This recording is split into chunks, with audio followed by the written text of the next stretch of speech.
Hello, hello, bonjour, bonsoir, dépendant de l'heure à laquelle vous aurez ceci, et bienvenue à nouveau sur notre chaîne, votre chaîne Camertop. En espérant que vous vous portez bien et surtout que vous êtes d'humeur à parler de athlètes camerounais, venez avec nous voir pourquoi est-ce que Joël Embiid aurait l'intention de lâcher la nationalité camerounaise. C'est connu de plusieurs que des athlètes camerounais, à l'instar de Françoise Mbago, la médaille d'or olympique, ont acquis des nationalités autres que celles du Cameroun. La dernière star en date est Joël Embiid. Joël, le pivot camerounais de Philadelphie, a entamé des démarches en vue d'une naturalisation française, ce qui pourrait le rendre sélectionnable avec les Bleus. Il avait depuis des années laissé la porte entrouverte. Joël Embiid, le pivot camerounais de Philadelphie, 2,13 m de 28 ans, candidat à la distinction MVP de la NBA avec 30,6 points, meilleur marqueur de la saison, 11,7 rebonds, pourrait un jour troquer son maillot bleu des Sixers pour celui de l'équipe de France.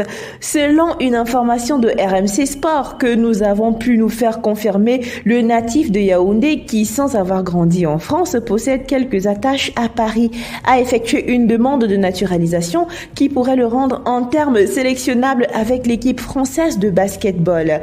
Je sais qu'il a personnellement entamé les démarches de naturalisation et qu'il souhaiterait ensuite pouvoir jouer pour la France, explique Boris Diaw, le manager général de la sélection. Ceci étant dit, ne nous mettons pas la charrue avant les bœufs et nous attendons que les démarches aboutissent. Le premier contact avec le FFBB, qui n'avait abouti à rien en concret, remonte à 2016, puis en 2018 quand le débat s'était fait jour pour la première fois.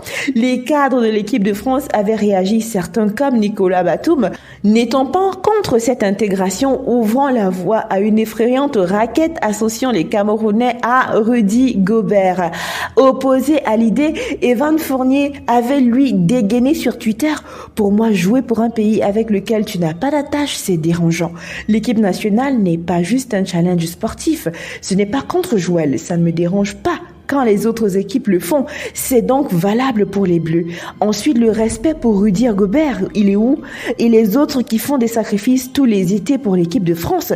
Tony Parker s'y était également opposé. Embiid aurait contacté certains joueurs de l'équipe de France pour leur faire part de ses intentions. L'intéressé, lui, avait laissé entendre qu'il y a quelques années qu'il privilégiait son Cameroun natal, notamment dans ses colonnes en septembre en 2018.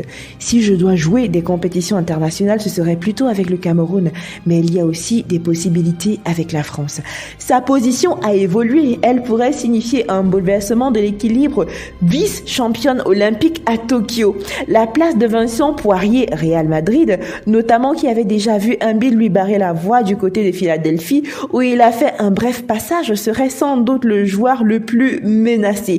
Sur Twitter, il a été l'un des premiers à réagir sur le ton d'une boutade via un message assorti d'un smiley. Je vais commencer à jouer en arrière, allié en équipe de France, moi. Apparemment, il y a des spots d'été. Alors, qu'est-ce que vous en pensez de ces différents propos sur la toile? Est-ce vrai? Est-ce faux? Donnez-nous vos impressions en commentaire, chers abonnés. Nous voici arrivés à la fin de cette vidéo en espérant que vous avez aimé son contenu.